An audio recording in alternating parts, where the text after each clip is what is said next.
La noche había caído sobre la Ciudad de México con un aire espeso, casi irrespirable. En las calles del centro histórico, donde las luces de los faroles parecían perder la batalla contra la sombra, un grupo de manifestantes se había reunido frente a una iglesia antigua, de muros de cantera desgastada y campanas que alguna vez habían marcado la esperanza de un barrio entero.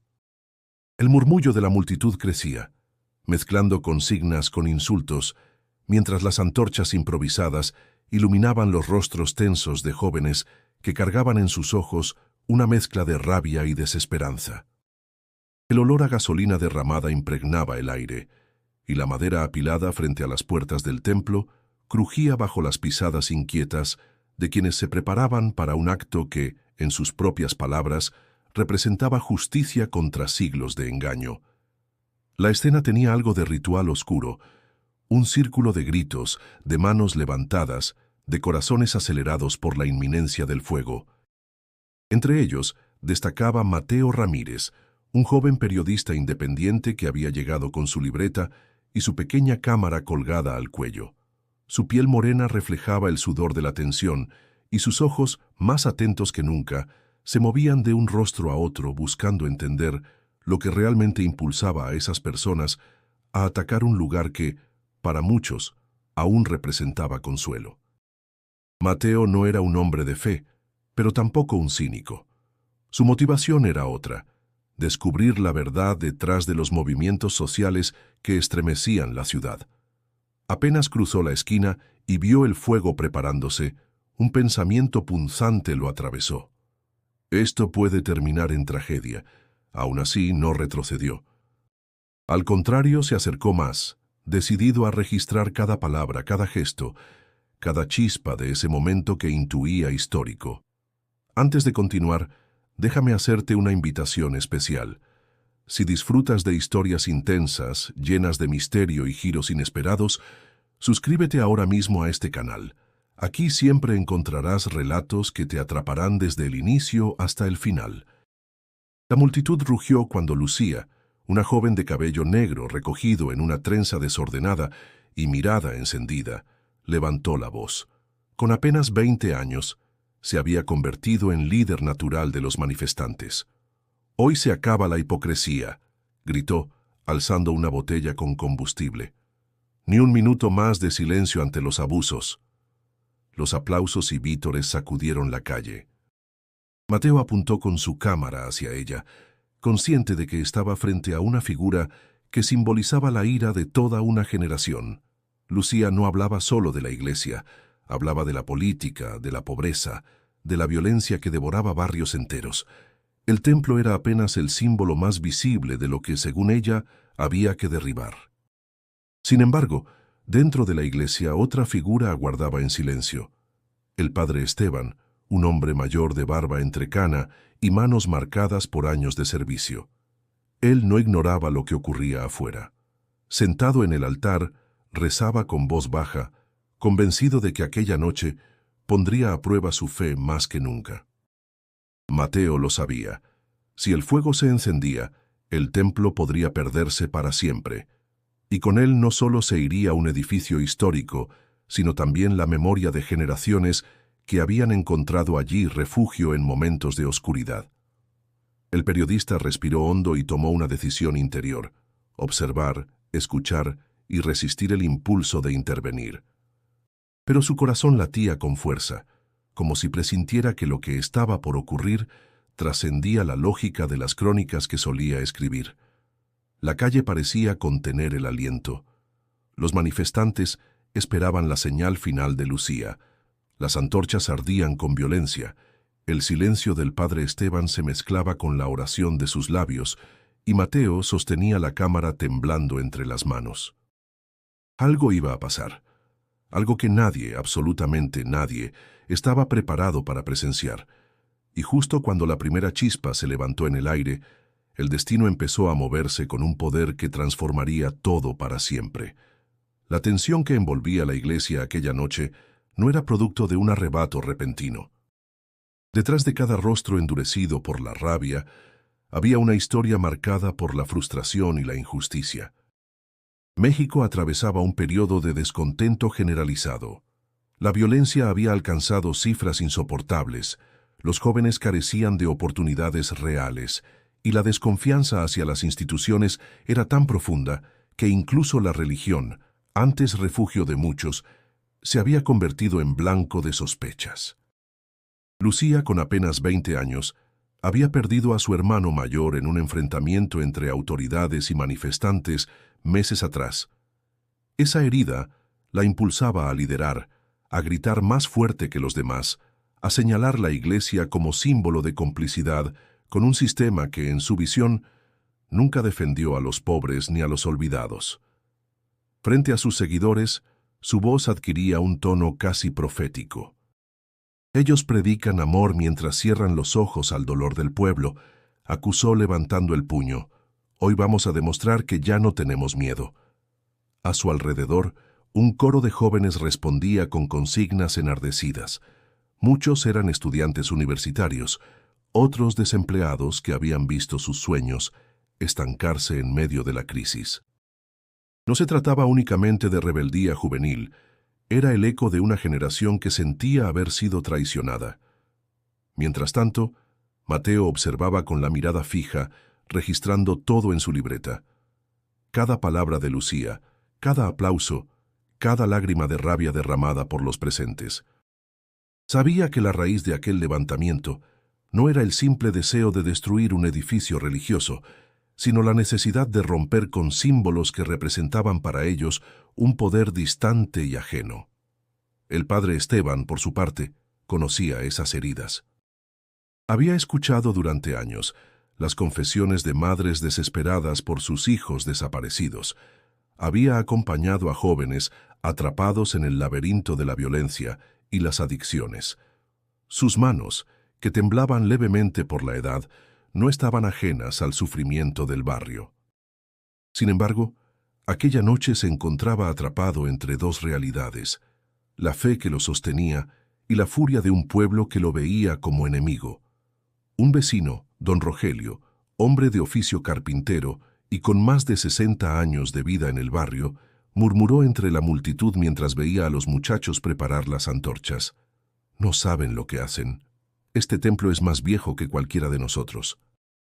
Aquí bautizaron a nuestros padres y a nuestros abuelos. Si lo queman, se llevan parte de nuestra historia. Pero su voz se perdió entre los gritos. Nadie quería escuchar razones. La indignación era más fuerte que la nostalgia. Mateo tomó aire y se acercó a un grupo de manifestantes que discutían acaloradamente. Uno de ellos, un muchacho de chamarra negra, decía con voz ronca: ¿de qué sirve un edificio bonito si mientras tanto vivimos en la miseria? Que se queme, que caiga todo lo que representa. Esas palabras quedaron grabadas en la mente de Mateo. Comprendió que el fuego que amenazaba con devorar la iglesia era en realidad el reflejo de un incendio mucho más profundo, el del hartazgo social que se extendía como pólvora por todo el país. El cielo nocturno, cubierto de nubes bajas, parecía presionar sobre las cabezas de todos. No había estrellas, solo el resplandor naranja de las antorchas que iluminaban la piedra gris de la iglesia. Era como si el propio ambiente compartiera la angustia de la multitud. Lucía volvió a tomar la palabra. No nos detendrán. Esta noche no se trata de religión, se trata de justicia. De justicia para todos los que nos arrebataron. Mateo apretó su libreta contra el pecho. Había cubierto protestas antes, pero algo en esa voz lo estremecía de manera distinta. Tal vez era la sinceridad del dolor que arrastraba, tal vez la fuerza con que arrastraba a los demás hacia el límite de lo irreversible. Y mientras las llamas se alzaban más cerca de la madera acumulada en la entrada del templo, el periodista sintió que el tiempo se aceleraba. Algo estaba a punto de suceder, y él sería testigo privilegiado. El peso de la historia se concentraba en esa esquina olvidada del centro histórico, donde la esperanza y la rabia chocaban con una violencia que ya no podía detenerse. El corazón de Mateo golpeaba con fuerza, porque en el fondo presentía que la noche apenas comenzaba. El murmullo se transformó en un estruendo. La multitud, empapada en sudor y adrenalina, esperaba la chispa que encendería no solo la madera acumulada frente a la iglesia, sino también la rabia que llevaban guardada durante años. El olor a gasolina flotaba pesado, casi asfixiante, mientras las antorchas danzaban como lenguas de fuego hambrientas. Lucía, con el rostro iluminado por la flama que sostenía en alto, gritó con voz quebrada por la emoción: «Hoy hacemos historia, hoy demostramos que no tenemos miedo». El coro de voces respondió con un rugido unánime, un clamor que resonó en los muros antiguos del templo. Y entonces, sin más demora, uno de los jóvenes avanzó corriendo y lanzó su antorcha contra la pila de madera. La chispa encontró la gasolina, y en cuestión de segundos, una llamarada ardiente se elevó hacia el cielo oscuro, iluminando la calle como si fuese de día. Mateo contuvo la respiración. Su cámara capturaba la furia del fuego y los rostros exaltados que lo rodeaban, pero su corazón palpitaba con una angustia que lo hacía sudar frío. «Esto puede salirse de control en cualquier momento», pensó. El calor lo golpeó de inmediato, quemándole la piel aún a varios metros de distancia. El padre Esteban, que observaba desde el interior de la iglesia a través de la rendija de la puerta, murmuró con voz temblorosa: «Señor, no los culpes, no saben lo que hacen». Los manifestantes gritaban y saltaban celebrando la primera chispa como una victoria. Algunos lloraban, otros reían con desespero. Lucía, sin embargo, mantenía la mirada fija en el fuego. Sus labios se apretaban con fuerza, como si aquel acto le recordara demasiado a las llamas que habían consumido la vida de su hermano en aquel enfrentamiento del pasado. Mateo se debatía entre su deber profesional y su instinto humano. Cada fibra de su ser le pedía intervenir, tratar de detener la destrucción, pero la otra mitad le susurraba que su papel era observar, documentar y no involucrarse. Cerró los ojos un instante y escuchó los gritos a su alrededor. «Que caigan los muros de la mentira, que arda lo que nunca nos defendió». El periodista apretó los dientes y escribió frenéticamente en su libreta: «El fuego no es solo físico, es el grito de una generación que siente que todo se derrumba a su alrededor. Esta llama es más peligrosa que cualquier otra porque arde en sus corazones». De repente, un niño del barrio no mayor de 12 años apareció entre la multitud. Con los ojos llenos de lágrimas, gritó desesperado: «Mi abuela está adentro. Ella no puede caminar rápido, por favor, ayúdenla».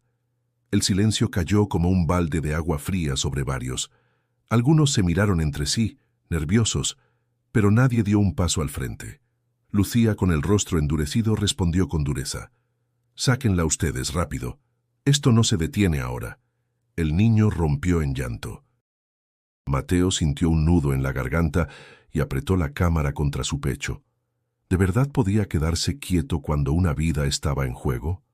El dilema lo golpeaba con violencia. Si intervenía, dejaría de ser un observador imparcial. Si no lo hacía, cargaría para siempre con la culpa. El fuego crepitaba cada vez más alto. Las llamas lamían la madera y comenzaban a ennegrecer las puertas del templo. El humo se alzaba en espirales densas que hacían toser a varios manifestantes, pero nadie retrocedía. La multitud estaba atrapada entre la exaltación del momento y el miedo de lo irreversible. Lucía volvió a gritar: «¡Que nadie se rinda! ¡Estamos más cerca que nunca!». Mateo, con las manos temblorosas, bajó la cámara. Sus piernas querían moverse, pero permanecía clavado al suelo. Sabía que lo que estaba por ocurrir marcaría un antes y un después, no solo en su vida, sino en la de todos los presentes. El rugido del fuego cubrió los gritos, y por un instante pareció que la propia ciudad entera ardía junto a esa iglesia. Y justo en ese punto, cuando la llama alcanzó su máxima fuerza, un presentimiento estremeció a Mateo. Algo imposible estaba a punto de suceder. El fuego rugía con fuerza, devorando la madera y tiñendo de rojo las piedras centenarias de la iglesia. El humo espeso se elevaba, mezclándose con las nubes bajas que cubrían el cielo. La multitud, aún exaltada, gritaba con euforia, pero debajo de esa energía vibrante empezaba a latir un nerviosismo extraño, una inquietud que nadie se atrevía a nombrar. Mateo, con la cámara colgando de su cuello, observaba cómo las llamas alcanzaban el marco de las puertas. Cada segundo era una cuenta regresiva hacia el desastre. Sin embargo, algo inesperado ocurrió. El fuego comenzó a perder fuerza de manera súbita, como si una ráfaga invisible hubiera cortado su furia. El rugido del fuego se apagó hasta convertirse en un crepitar suave, y un silencio espeso envolvió la calle. Los manifestantes dejaron de gritar. Lucía frunció el ceño, mirando incrédula. «¿Qué está pasando?», susurró, con la voz quebrada por la confusión. En ese instante, desde el interior de la iglesia surgió una luz que no provenía de las llamas ni de ninguna lámpara. Era un resplandor cálido, dorado, que atravesaba las rendijas de las puertas como un río que desbordaba con suavidad. El padre Esteban, arrodillado en el altar, levantó el rostro con lágrimas en los ojos, murmurando apenas audible: «Bendito seas, Señor».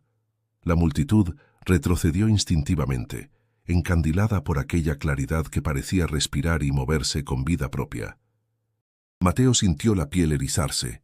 «Esto no puede ser real», pensó, y aún así no pudo apartar la mirada. De pronto, la puerta se abrió sin que nadie la tocara, y de ese interior iluminado emergió una figura humana. Era un hombre de túnica blanca, de pie en medio de la entrada. Su rostro transmitía serenidad absoluta, y sus ojos, oscuros y profundos, parecían ver a cada uno de los presentes como si leyera directamente en sus almas. Nadie gritó, nadie aplaudió. El silencio era tan profundo que se podía escuchar el crujido lejano de las maderas que aún humeaban. Un joven de la multitud dejó caer la antorcha de sus manos, y el golpe seco en el suelo resonó como un eco imposible de ignorar. Lucía, con el corazón latiéndole en la garganta, retrocedió un paso, pero se negó a bajar la mirada. «¿Quién eres?», preguntó con voz firme aunque temblorosa. El hombre no respondió de inmediato. Avanzó lentamente, y con cada paso la luz parecía seguirlo, envolviendo el aire, disipando el humo. Mateo, paralizado, apenas pudo levantar la cámara. Sus manos temblaban tanto que la lente vibraba, pero apretó el botón y capturó lo que sus ojos aún dudaban en aceptar. Entonces, la figura habló. Su voz no era un trueno ni un susurro, era firme, clara y al mismo tiempo suave, como si resonara dentro de cada pecho. «No he venido para condenar, sino para recordarles quiénes son». Un murmullo recorrió la multitud. Algunos se llevaron las manos al rostro, otros cayeron de rodillas sin comprender por qué lo hacían. Un anciano gritó: «Es imposible, estoy soñando». El calor del fuego había desaparecido. En su lugar, un aire fresco, perfumado como a flores recién abiertas, llenaba la calle. Mateo cerró los ojos un instante, respiró hondo y sintió un alivio extraño, como si por primera vez en mucho tiempo pudiera soltar el peso que cargaba. Lucía apretó los puños. «Esto es un truco», escupió alzando la voz para romper el hechizo del silencio. «Alguien nos quiere engañar», pero incluso mientras gritaba, sus ojos se llenaban de lágrimas que ella no podía controlar. Mateo no sabía qué pensar. Una parte de él exigía una explicación racional. Otra lo empujaba a creer lo que estaba viendo. Y en medio de esa confusión entendió algo.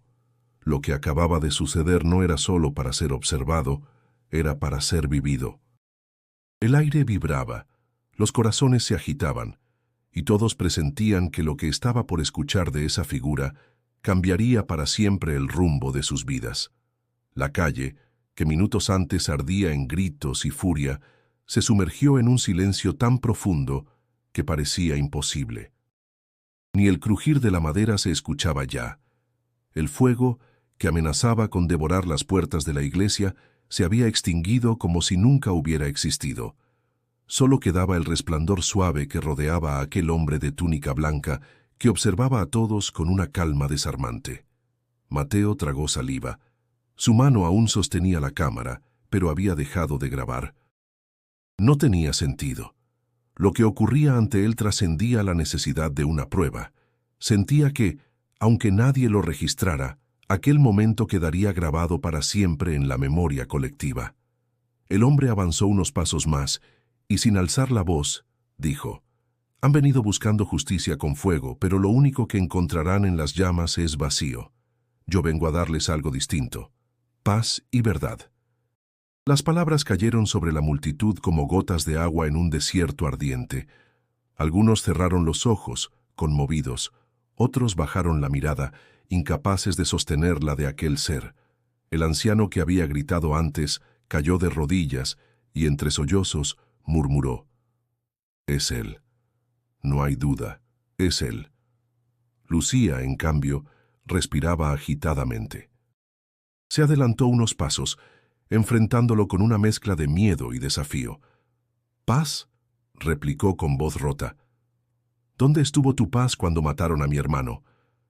¿Dónde estuvo cuando miles de familias quedaron sin respuesta? Tus palabras no cambian nada». El hombre la miró con ternura, y sin embargo sus ojos reflejaban una profundidad que la desarmaba. «Tu dolor es real, Lucía, y tu rabia también. Pero lo que cargas no se alivia destruyendo. El odio nunca ha sanado una herida». Lucía apretó los puños con tanta fuerza que sus nudillos se pusieron blancos. Quería gritar, quería negar lo que escuchaba, pero algo dentro de ella se estremecía, como si esas palabras tocaran el centro mismo de su herida. Mateo, observándola, sintió un vuelco en el corazón. Conocía a Lucía como símbolo de resistencia. La había visto liderar marchas enteras, desafiar policías sin temblar. Y ahora, frente a aquel hombre, estaba al borde de derrumbarse. Un joven de la multitud levantó la voz: «Si de verdad eres quien dices ser, demuéstralo. Danos una señal». El murmullo de exigencia creció. Muchos asentían. Otros pedían pruebas entre gritos nerviosos. La figura levantó lentamente las manos y, con un gesto sencillo, dejó que todos vieran las marcas en sus palmas. No eran heridas abiertas, pero sí cicatrices profundas, imborrables, que parecían brillar con una luz tenue. El silencio volvió a imponerse. Varias personas cayeron de rodillas llorando. Una mujer mayor se llevó las manos al rostro y balbuceó: «Yo recé toda mi vida por ver un milagro, y aquí está».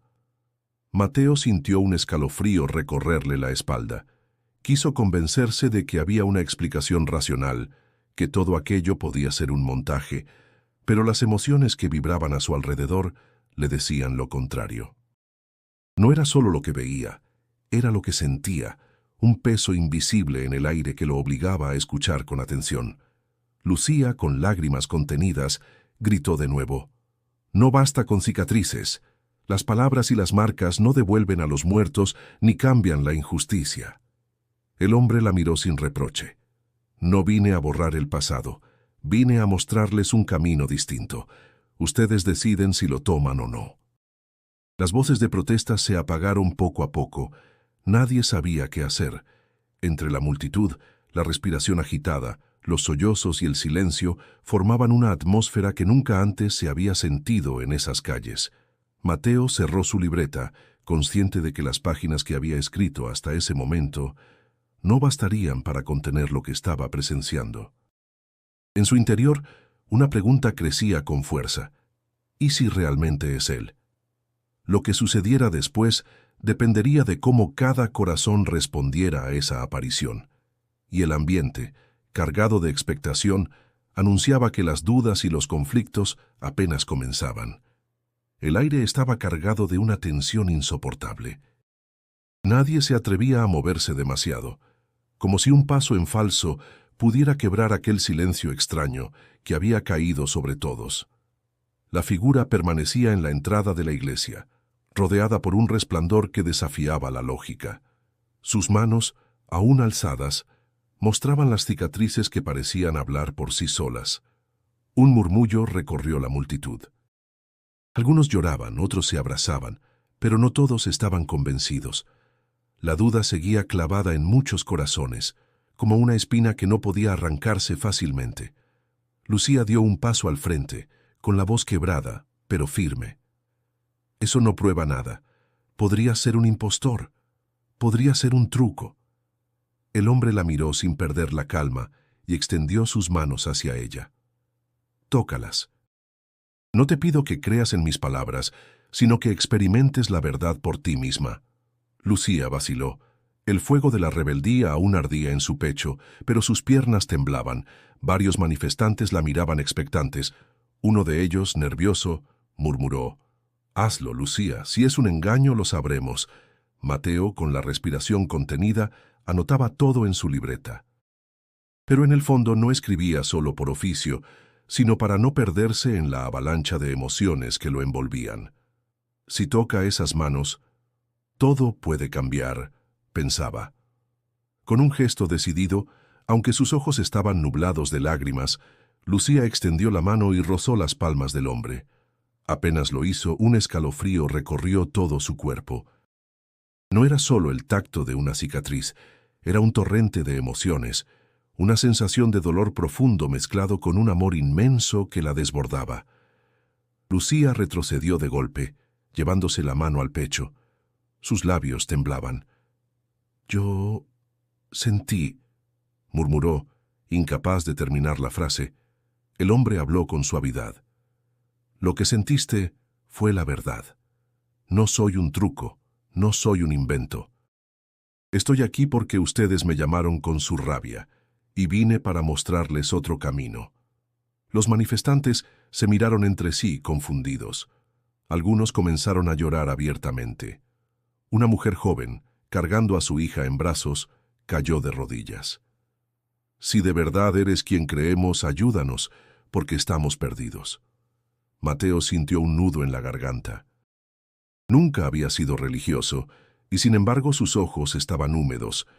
Apretó su libreta contra el pecho, como si necesitara aferrarse a algo tangible. Un joven de cabello largo y mirada dura alzó la voz con desdén.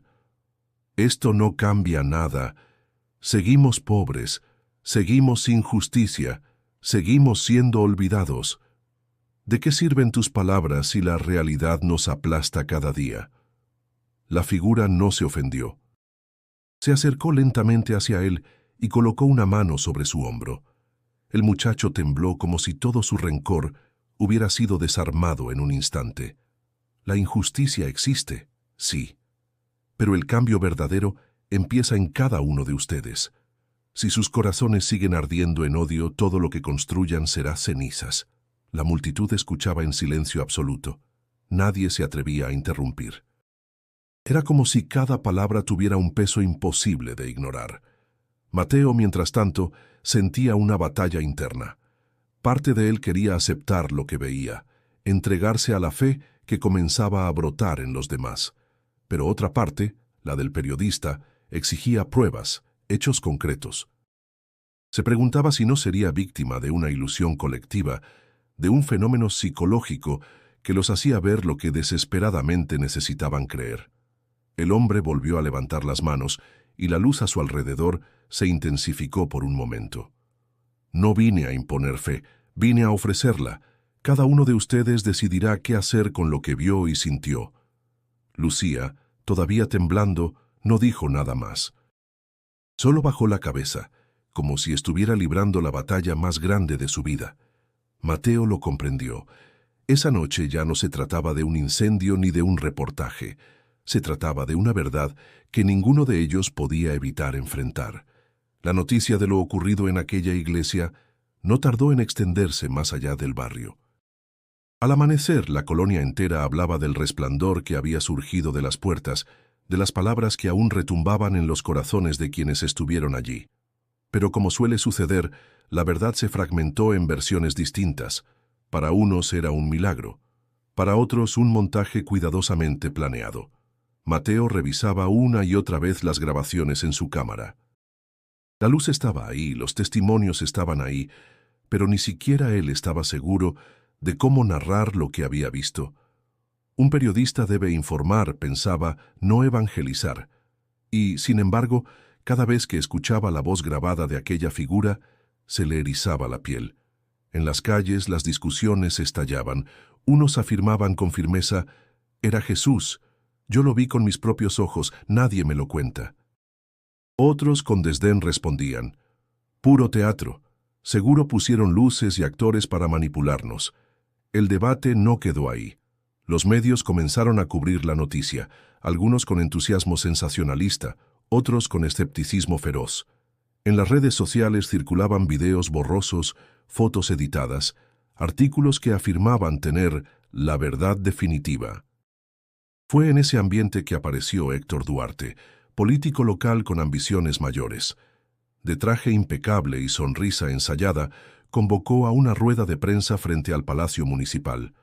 Con voz grave y convincente, declaró: «Lo que ocurrió anoche no fue un milagro.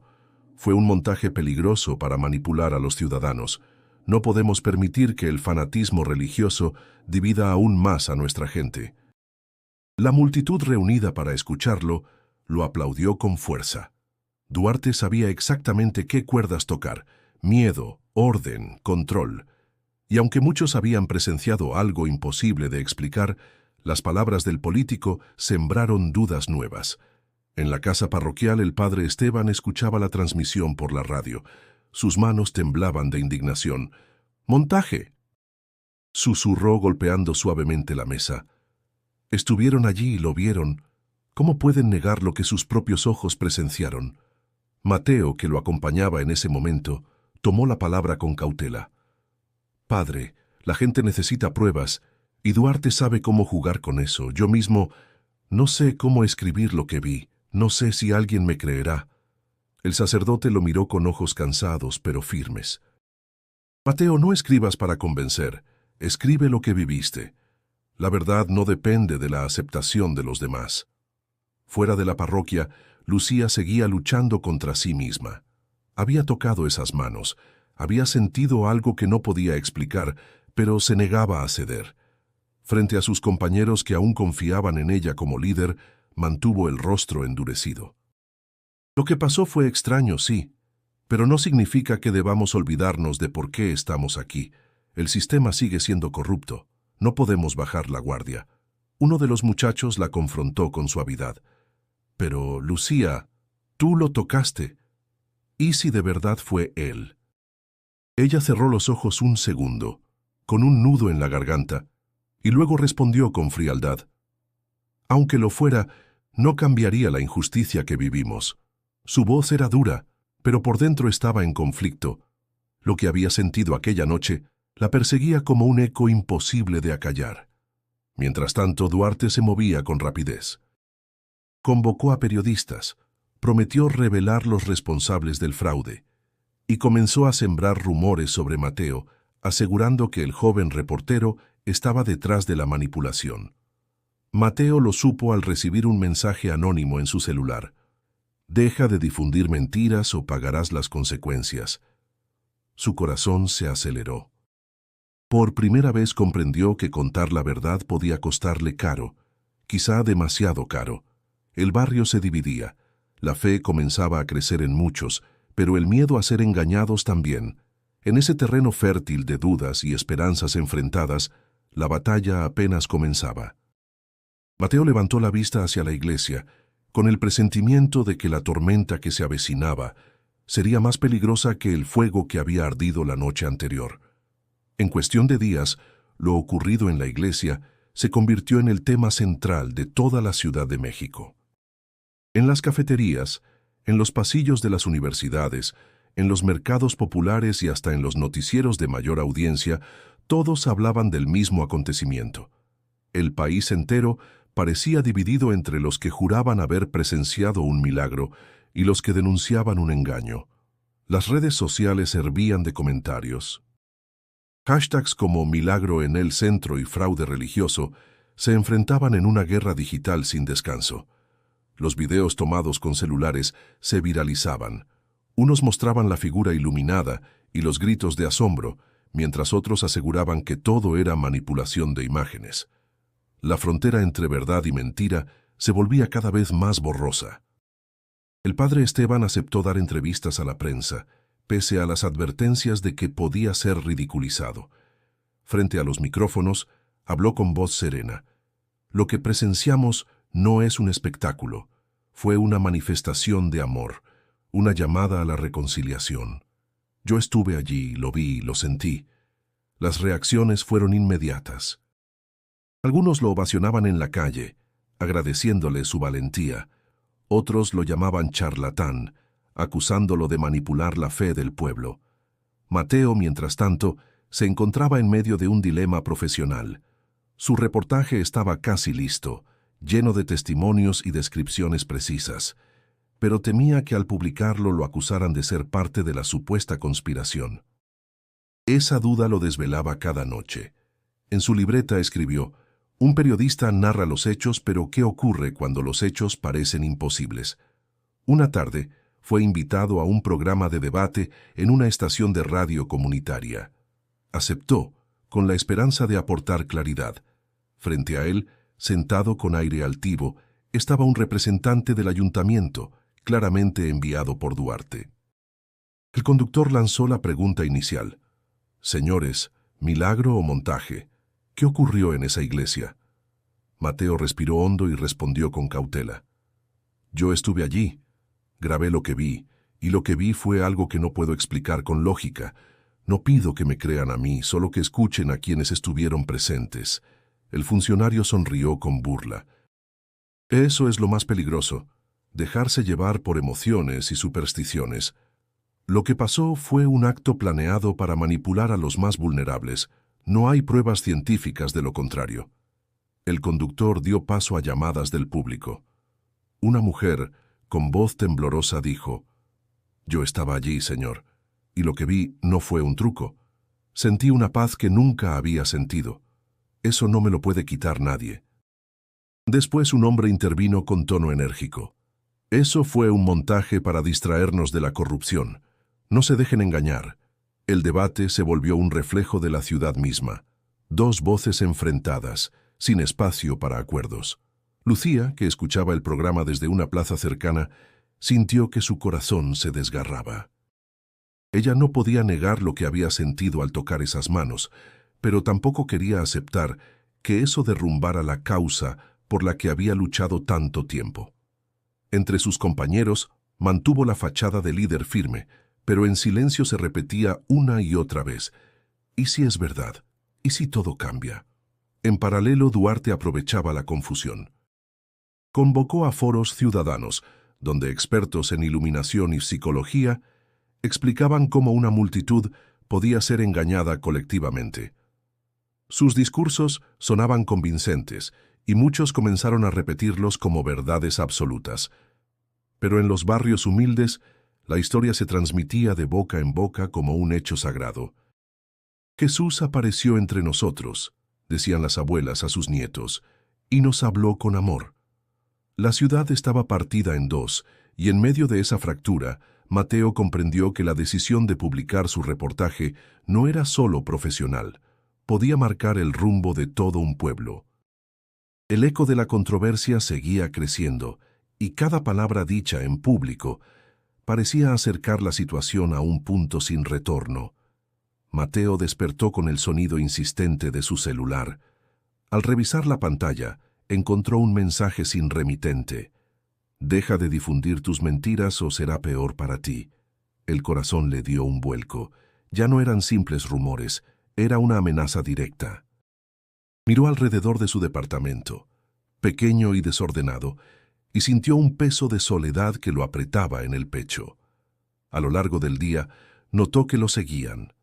Primero creyó que era paranoia, pero al girar en una esquina del centro histórico, vio claramente a un hombre con gorra que lo observaba desde la otra acera.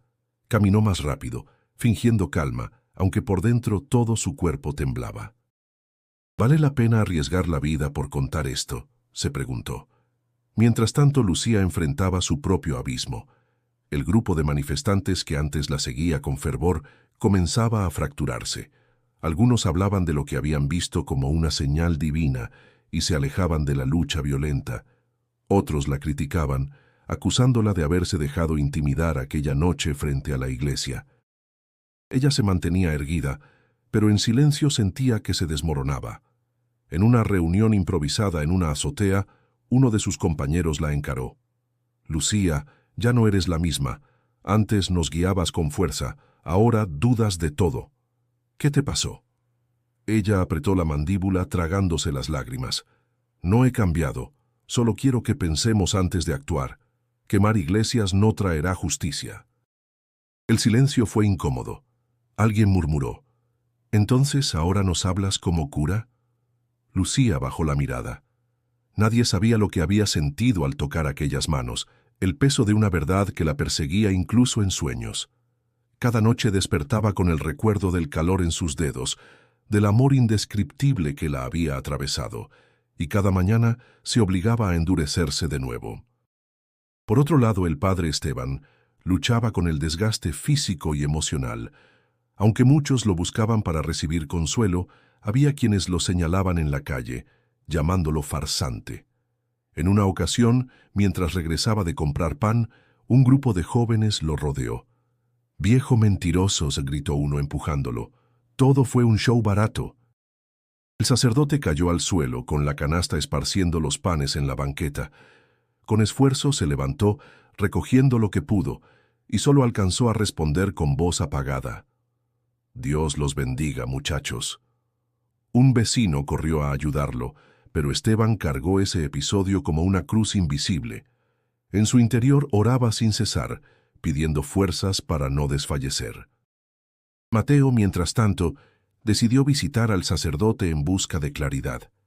«Padre», dijo con voz baja, sentado frente a él en la sacristía, «no sé qué hacer. Me amenazan, me siguen, y tengo miedo». Esteban lo miró con ternura, cansada. «El miedo es humano, hijo, pero recuerda que la verdad nunca ha sido un camino seguro. Quien la defiende siempre encuentra oposición». Mateo bajó la cabeza.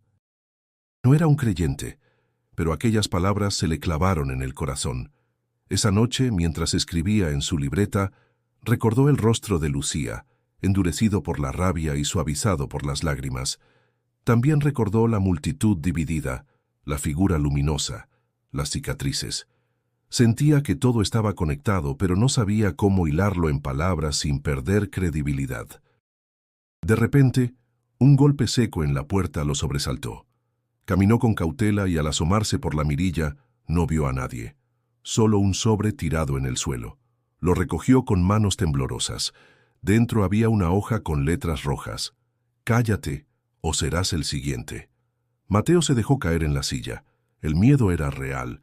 Las amenazas ya no eran simples advertencias. Sin embargo, en el fondo de su ser, una voz interior le susurraba que debía continuar, que rendirse significaba traicionar no solo a su oficio, sino también a algo mucho más grande que él mismo. Los obstáculos se alzaban como muros en su camino, y tanto él como Lucía y el padre Esteban sabían que las pruebas personales apenas estaban comenzando. La madrugada estaba cubierta por una neblina espesa, como si la ciudad presintiera lo que estaba a punto de suceder. Frente a la iglesia, un grupo de hombres armados y encapuchados se reunió en silencio. No eran manifestantes comunes. Duarte los había contratado para llevar a cabo lo que él llamaba la limpieza final. Su objetivo era simple y brutal: destruir el templo y acabar con cualquier vestigio de lo ocurrido aquella noche milagrosa. En el interior, el padre Esteban terminaba de encender unas velas para orar.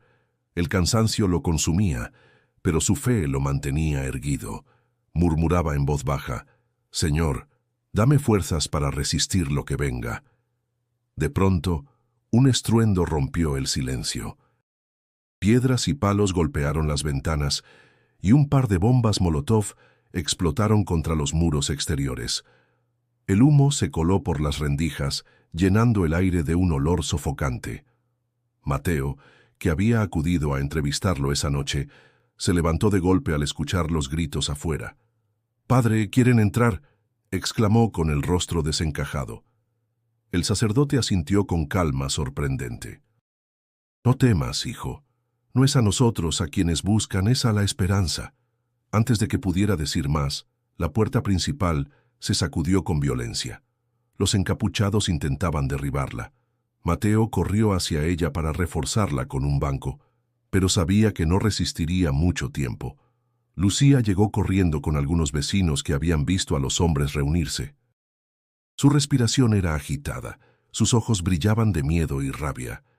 «Tenemos que detenerlos», gritó, empujando otro mueble contra la puerta. El estrépito aumentaba. Afuera, los atacantes gritaban insultos y amenazas, convencidos de que cumplían una misión. Adentro, el caos se mezclaba con las oraciones del padre Esteban, que no dejaba de repetir: «Perdónalos, Señor, porque no saben lo que hacen». De pronto, un golpe seco retumbó y la puerta cedió parcialmente. Uno de los encapuchados logró entrar y lanzó un cuchillo que rozó el hombro del sacerdote. El filo abrió una herida profunda y Esteban cayó de rodillas, con la sotana manchada de sangre.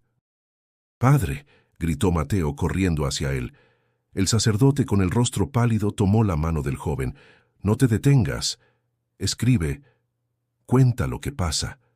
Mateo sintió que las lágrimas le quemaban los ojos. Quiso responder, pero la voz se le ahogó en la garganta. Lucía se interpuso entre los atacantes y los heridos. Con una piedra en la mano, gritó con fuerza: «¡No pasarán!». Su grito contagió a los vecinos, que se abalanzaron contra los encapuchados. La lucha fue violenta, pero la determinación de la gente logró hacer retroceder a los agresores.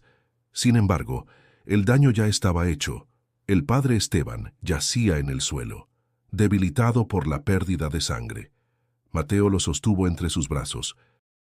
«Aguante, por favor». El sacerdote lo miró fijamente, con una serenidad que no parecía humana. «No temas por mí, Mateo.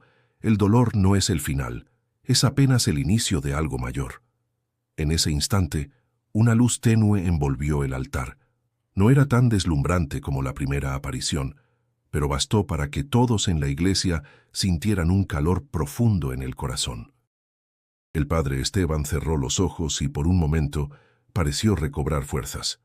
Lucía, con lágrimas corriendo por su rostro sucio de hollín, murmuró: «¿Qué está pasando?». Mateo no tenía respuestas. Solo sabía que, en medio de la violencia y el dolor, algo imposible los sostenía, como si una presencia invisible no permitiera que la esperanza muriera del todo. El ataque se disipó. Los encapuchados huyeron al ver que no podían doblegar la resistencia del barrio, pero la imagen del sacerdote herido quedó grabada en cada corazón, y mientras Esteban respiraba con dificultad, todos comprendieron que aquella noche marcaría un antes y un después, porque el sufrimiento había llegado, y con él la prueba más difícil para su fe. El amanecer llegó teñido de incertidumbre. La iglesia aún olía a humo y a sangre seca, y en el interior reinaba un silencio roto solo por los quejidos del padre Esteban, tendido en un improvisado lecho. Lucía permanecía a su lado, con los ojos enrojecidos por el llanto y la vigilia. Sus manos temblaban mientras sostenía un pañuelo contra la herida del sacerdote. Mateo, sentado cerca, la observaba en silencio. Nunca antes había visto en ella tal fragilidad. La joven que un día gritaba consignas con rabia, ahora parecía una niña perdida, desgarrada entre la culpa y el miedo. «No debería estar vivo», murmuró ella con voz quebrada. «Ese cuchillo fue demasiado profundo». Mateo respondió con suavidad: «Y sin embargo aquí sigue. Tal vez eso también sea parte de lo que ocurrió aquella noche». Lucía bajó la mirada. Recordó el instante en que había tocado aquellas manos llenas de cicatrices. Recordó la oleada de amor que había recorrido su cuerpo. Había intentado negarlo, disfrazarlo de alucinación. Pero ahora, viendo al padre Esteban resistir contra toda lógica, esa negación se hacía añicos. Horas después, algo sucedió. Mientras la herida seguía siendo atendida, el sacerdote abrió los ojos y su respiración se volvió más firme. El color regresaba a sus mejillas y, contra todo pronóstico médico, comenzó a incorporarse lentamente. Lucía retrocedió con un sobresalto. «Es imposible», susurró llevándose las manos al rostro. El padre Esteban la miró con ternura y dijo: «No, hija. No es imposible cuando el amor de Dios se hace presente». Las lágrimas que Lucía había contenido durante días finalmente brotaron. Se desplomó de rodillas junto al lecho y entre sollozos confesó: «He cargado tanto odio, tanto rencor. Pensaba que destruirlo todo me devolvería a mi hermano, pero lo único que logré fue herirme más». El sacerdote posó una mano débil sobre su cabeza. «Tu hermano descansa en la paz que aquí se nos ofrece. Tú no necesitas más llamas ni más rabia, necesitas sanar». Mateo sintió que presenciaba algo tan íntimo que casi le resultaba incómodo escribirlo. Sin embargo, no podía apartar la mirada.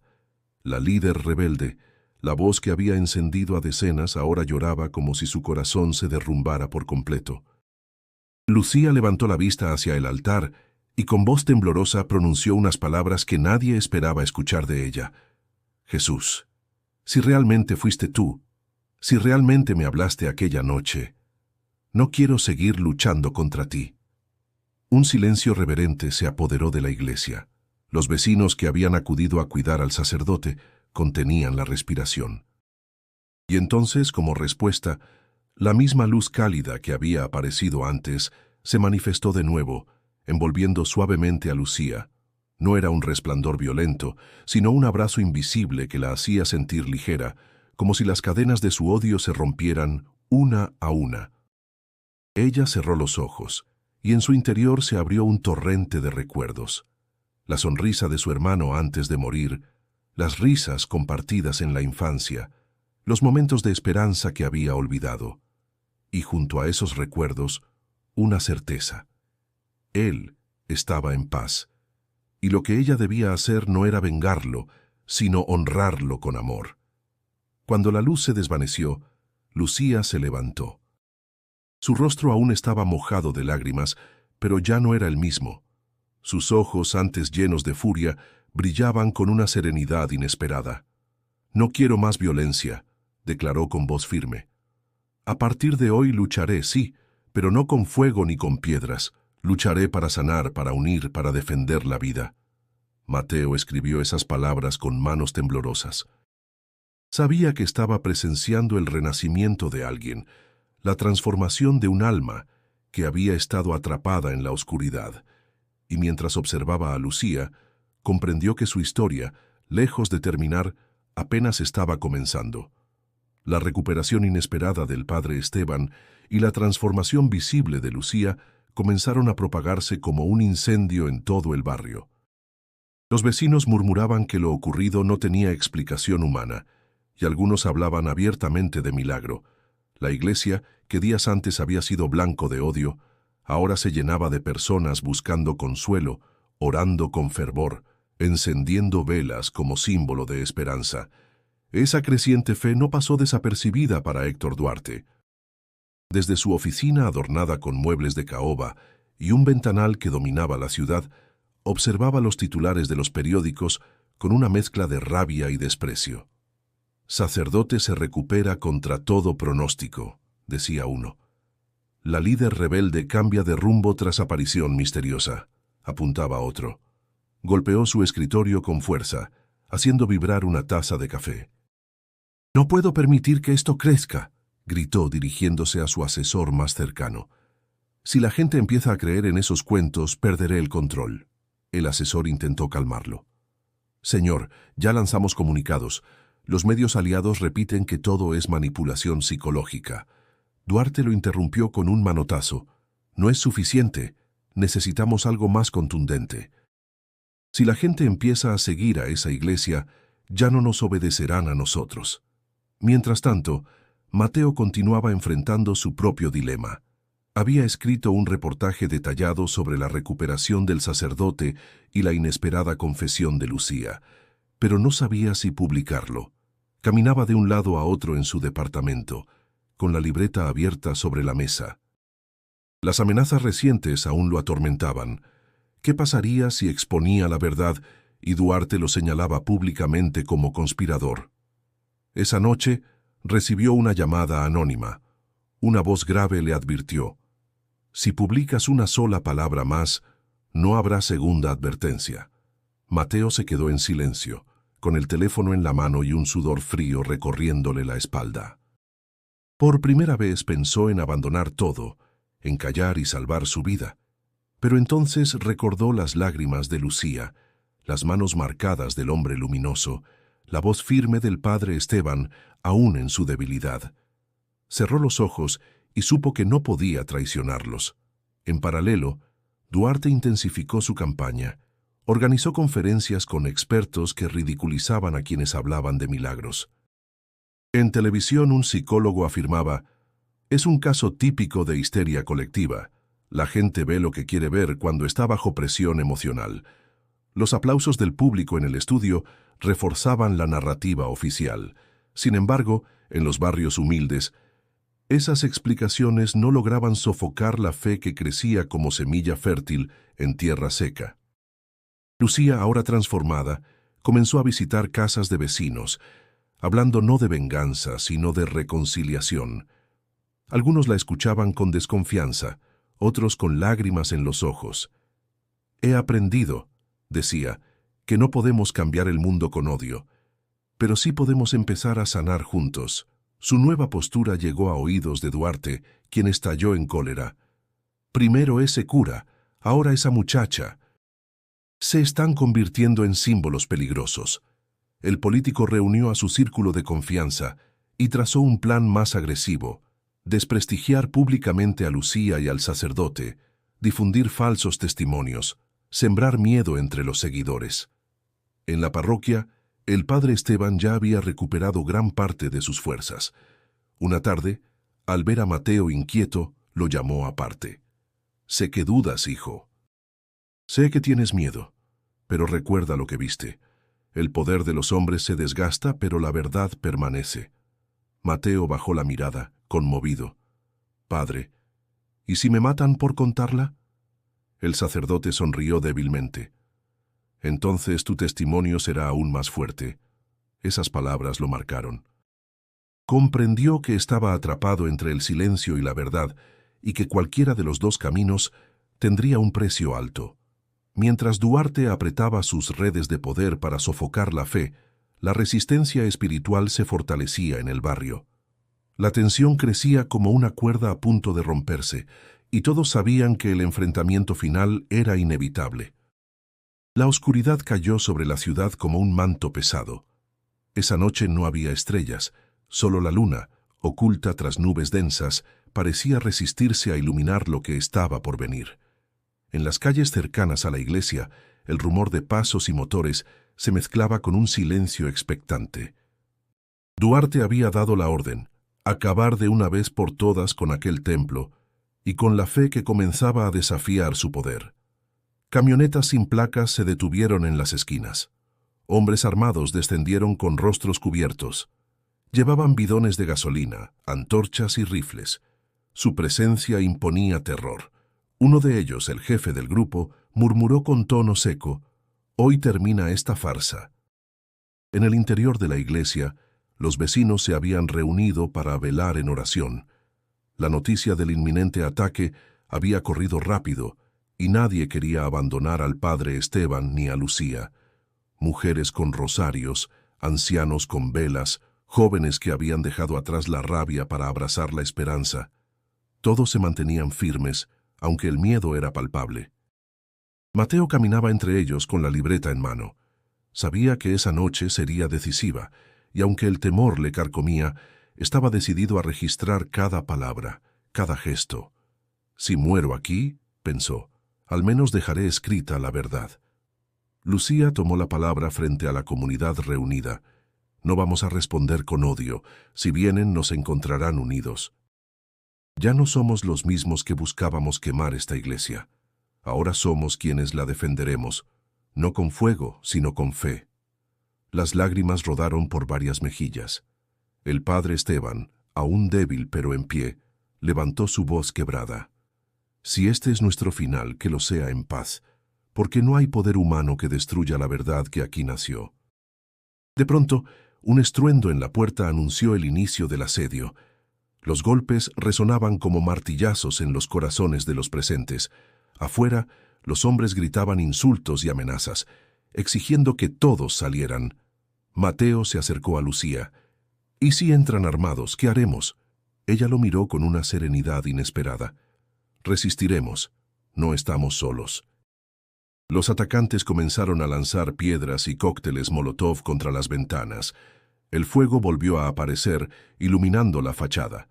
Pero esta vez, la multitud dentro no gritó ni huyó. Se arrodillaron, rezando en voz alta, sus palabras entrelazadas en un coro que retumbaba más fuerte que las explosiones. El jefe de los agresores levantó su arma y dio la orden de avanzar. Varios se acercaron a la puerta, dispuestos a derribarla cuando algo ocurrió. Una luz intensa comenzó a filtrarse desde el interior, más poderosa que el fuego que ardía afuera. Los hombres vacilaron. «¿Qué diablos es eso?», dijo uno, retrocediendo. La puerta se abrió sola sin ser forzada, y en el umbral apareció de nuevo aquella figura luminosa. Su presencia no necesitó palabras. Bastó con su mirada para que el caos se detuviera. Los agresores quedaron paralizados, incapaces de disparar ni de avanzar. Dentro, los vecinos rompieron en llanto y gritos de alegría. Lucía, con las manos juntas, susurró. Sabía que no nos abandonaría. Mateo observaba incrédulo.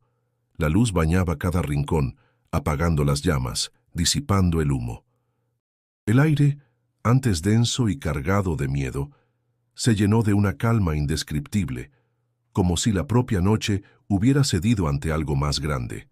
Los agresores, dominados por el pánico, comenzaron a huir. Algunos dejaron caer sus armas, otros corrieron sin mirar atrás. El jefe intentó gritar órdenes, pero su voz se quebró y terminó escapando como los demás. Cuando todo volvió al silencio, la figura se desvaneció lentamente, dejando tras de sí un resplandor tenue que permaneció en el altar. El barrio había resistido. La fe se había impuesto al miedo, y Mateo comprendió que lo que había presenciado esa noche no era solo un acto sobrenatural, sino el nacimiento de una fuerza colectiva que ningún poder político podría sofocar. La noticia del asedio frustrado se propagó con una velocidad imparable. Al amanecer, toda la ciudad hablaba de cómo un grupo armado había intentado destruir la iglesia y había huido en medio de un fenómeno inexplicable. Videos grabados desde los techos de los vecinos mostraban a los atacantes corriendo despavoridos, y en las redes sociales la pregunta ardía: ¿qué vieron para huir así? Duarte, en su oficina, golpeaba la mesa con furia mientras veía los noticieros. «¡Inútiles!», vociferaba. «Eran decenas contra unos cuantos aldeanos. ¿Cómo pudieron fracasar?». Su asesor intentó justificarlo. «Señor, dicen que hubo una luz, algo que los hizo retroceder». Duarte lo interrumpió con una carcajada sarcástica. «Supersticiones. No me interesa lo que digan. Necesito resultados». Pero lo que no sabía era que sus propios aliados comenzaban a desconfiar. El fracaso del ataque había dejado en evidencia su desesperación. Algunos empresarios que lo respaldaban retiraron discretamente su apoyo, temiendo quedar asociados con la violencia. Mientras tanto, en el barrio, la fe crecía con más fuerza que nunca. El padre Esteban, recuperándose día a día, agradecía a cada vecino por su valor. Lucía, ahora transformada en un ejemplo de reconciliación, recorría las calles hablando de paz. Y Mateo, con su libreta llena de apuntes, comprendió que había llegado el momento de publicar. Su reportaje salió a la luz con el título «La noche en que el pueblo resistió». No se trataba de un artículo sensacionalista, sino de un testimonio detallado. Los testimonios de los vecinos, la violencia de los encapuchados, el resplandor que los hizo huir.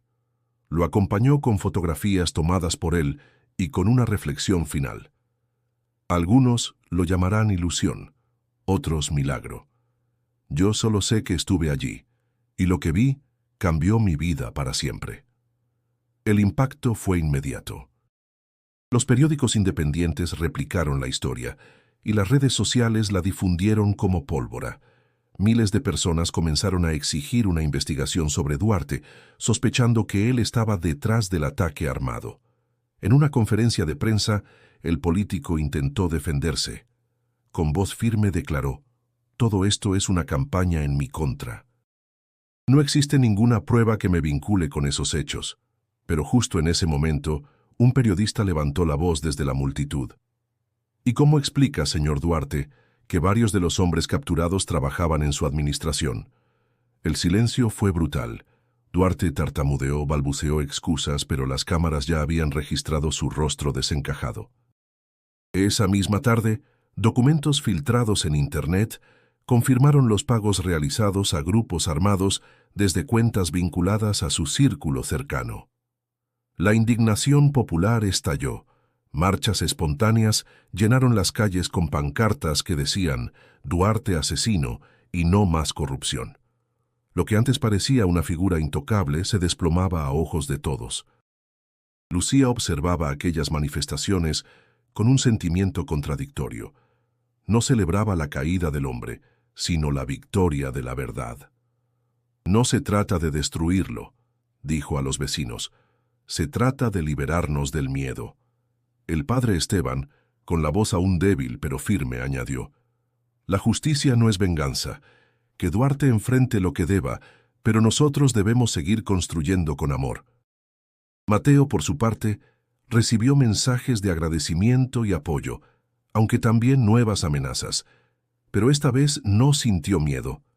Algo en su interior le daba valor. «No voy a callar más», pensó. «Ya no escribo solo como periodista, sino como testigo». Duarte, acorralado, intentó huir de la ciudad.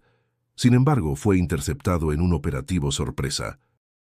La imagen de su detención, con el rostro sudoroso y los ojos llenos de pánico, recorrió todo México. En el barrio, cuando la noticia llegó, la gente se abrazó con lágrimas de alivio. Habían derrotado no solo a un hombre corrupto, sino al miedo que los mantenía divididos. Mateo cerró su libreta esa noche con una sensación clara. La historia aún no terminaba. Porque la verdadera transformación no estaba en la caída de un político, sino en lo que ese pueblo estaba aprendiendo a construir juntos. El barrio, que semanas antes había sido escenario de violencia y desesperanza, ahora respiraba un aire nuevo. La iglesia permanecía en pie, con sus muros marcados por el fuego, pero convertida en símbolo de resistencia. Cada piedra ennegrecida contaba una historia, y cada vela encendida en su interior hablaba de un pueblo que había recuperado la fe en algo más grande que ellos mismos. Lucía caminaba por las calles, ya no como la líder de un movimiento de rabia, sino como una joven que había descubierto otro propósito. Los niños corrían a su alrededor, algunos repitiendo las palabras que ella ahora enseñaba. La verdadera fuerza no está en destruir, sino en sanar. El padre Esteban, aunque todavía débil, se levantaba cada día para acompañar a su gente. Sus sermones ya no hablaban solo de religión, sino de unión, justicia y reconciliación. Y la gente lo escuchaba con lágrimas en los ojos, no porque lo vieran como un héroe, sino porque en su voz encontraban la esperanza que habían olvidado. Mateo, sentado en una banca frente a la iglesia, cerraba su libreta con una sensación distinta. Había escrito durante semanas, había dudado, temido y sufrido amenazas. Pero al final entendió que su papel no era solo narrar hechos, era dar testimonio de lo que había visto y sentido. No escribí un reportaje, pensó. Escribí la memoria de un pueblo. Una tarde, Lucía se acercó a él. «Nunca te agradecí lo suficiente», dijo con timidez. «Si no hubieras estado allí, tal vez nadie hubiera creído lo que vivimos». Mateo sonrió, cansado pero sincero. «Yo tampoco lo creí al principio, pero entendí que la verdad no siempre cabe en las palabras. A veces solo se puede vivir». Ambos guardaron silencio un momento, mirando cómo las campanas de la iglesia volvían a sonar, no para llamar a misa, sino para recordar a todos que aún estaban de pie. El eco de lo ocurrido trascendió al barrio. En otras ciudades la historia se repetía en boca de la gente. El milagro en el centro histórico, la luz que ahuyentó la violencia, la conversión de una joven que pasó del odio al amor. Algunos lo creyeron con fe ardiente, otros con escepticismo. Pero incluso quienes dudaban no pudieron negar que algo había cambiado.